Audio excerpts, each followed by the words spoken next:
Hello friends, ఈ కథలో మనం చూడబోయేది దేవ్ మరియు శివ అనే ఇద్దరు స్నేహితుల మధ్య జరిగిన అపార్థం, దాని వల్ల ఏర్పడిన దూరం మరియు చివరకు గెలిచిన నిజమైన స్నేహం. School bell మోగుతుంది. విద్యార్థులంతా తమ క్లాస్ల వైపు పరుగులు తీస్తున్నారు. అందరిలో ప్రత్యేకంగా కనిపించే ఇద్దరు మిత్రులు శివ మరియు దేవ్.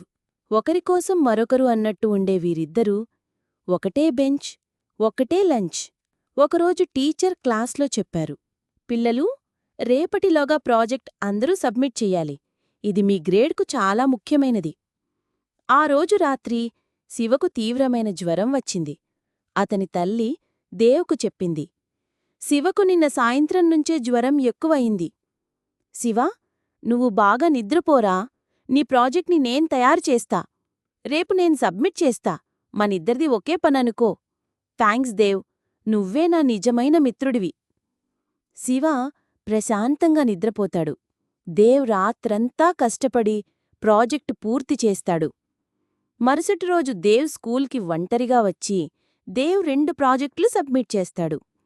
క్లాస్ అంతా ముగిసిన తర్వాత సూర్య అనే ఒక క్లాస్మేట్ శివ దగ్గరకు వచ్చి చెప్పాడు, శివా, నీ ప్రాజెక్ట్ను దేవ్ సబ్మిట్ చెయ్యలేదు. నేను చూశాను. దేవ్ సబ్మిట్ చేసిన ప్రాజెక్ట్లో నీ పేరు లేదు. అతడు ఒంటరిగా తనదే ఇచ్చాడు.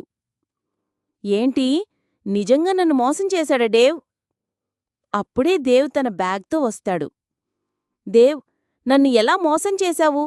నాకు సహాయం చేస్తున్నట్టు నటించి నా ప్రాజెక్ట్ను సబ్మిట్ చెయ్యలేదు. ఇంక నాతో మాట్లాడుకు. నీ స్నేహం నాకవసరం లేదు. ఏంటి శివా, నీకేమయ్యింది? నిజంగా నీకోసమే నేను ప్రాజెక్ట్ చేశాను. నిన్ను మోసం చెయ్యలేదురా. అబద్ధాలు చెప్పి నన్ను మోసం చేయకు దేవ్.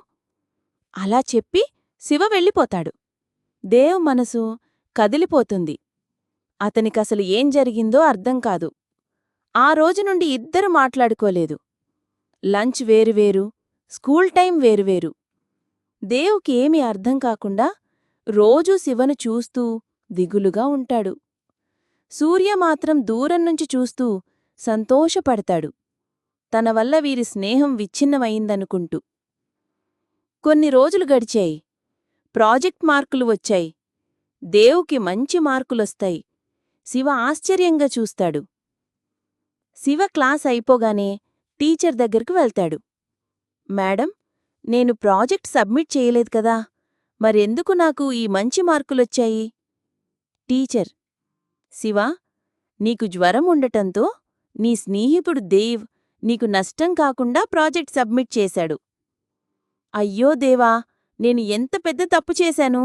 నన్ను ఇంతలా చూసుకున్న మిత్రుడిని అపార్థం చేసుకున్నాను. దేవ్ కోసం శివ స్కూల్ మొత్తం వెతుకుతున్నాడు. అప్పుడే ఒక ఫ్రెండ్ శివతో, దేవ్ స్కూల్ పార్కులో ఉన్నాడ్రా అని చెప్పాడు. తక్షణమే పార్కు వైపు పరుగులు తీస్తాడు. చెట్టు కింద ఒంటరిగా కూర్చున్న దేవ్ కనిపిస్తాడు. శివ వచ్చి దేవుని గట్టిగా హత్తుకుంటాడు. శివ ఏడుస్తూ, దేవ్, నన్ను క్షమించురా, నిన్ను అర్థం చేసుకోలేకపోయాను. నీ నిజాయితీని తక్కువ అంచనా వేశాను. అప్పుడు దేవ్ ఏడుస్తూ, రే శివా, నీకు కోపం వస్తే నన్ను తిట్టు, కావలంటే కొట్టు, కాని నాతో మాట్లాడకుండా ఉండడం మాత్రం వద్దు. నాతో మాట్లాడకపోవడం నన్ను ఎక్కువగా బాధించింది శివ.